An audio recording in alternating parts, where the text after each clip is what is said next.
Le délit de prise illégale d'intérêt est défini à l'article 432-12 du Code pénal. L'objectif poursuivi par cette infraction, existante depuis le droit romain, est de prohiber la confusion entre les intérêts personnels et l'intérêt général dans la gestion des affaires publiques. Il s'agit de garantir l'impartialité dans la prise de décision par les agents publics, qui peuvent se trouver dans des situations de conflit d'intérêts. Pour être caractérisé, le délit de prise illégale d'intérêt suppose que 4 éléments soient réunis. Le premier élément est relatif aux personnes pouvant commettre ce délit. Il peut s'agir de fonctionnaires, d'élus, de personnes chargées d'une mission de service public.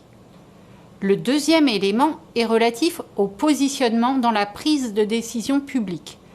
Les agents publics doivent avoir été chargés en tout ou partie d'un pouvoir vis-à-vis d'une entreprise ou d'une opération.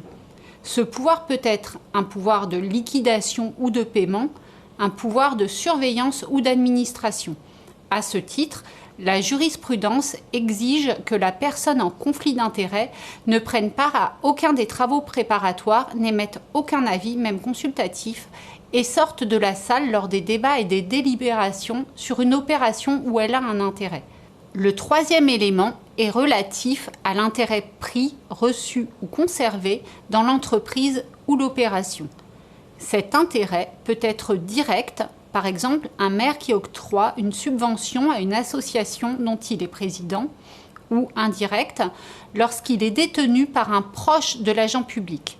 Par exemple, un marché public attribué par une mairie à une entreprise dirigée par le gendre du maire, ou encore le fait pour un élu d'attribuer un logement social à un de ses proches.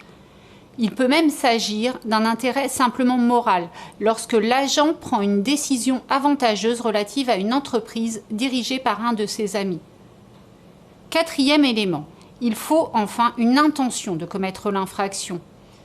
Il n'est pas exigé que l'intéressé en ait tiré un profit personnel, ni qu'il se soit enrichi.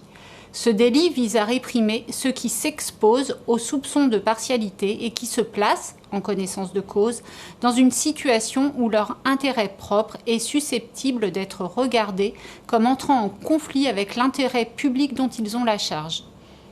La prise illégale d'intérêt est punie d'un maximum de 5 ans d'emprisonnement et d'une amende de 500 000 €.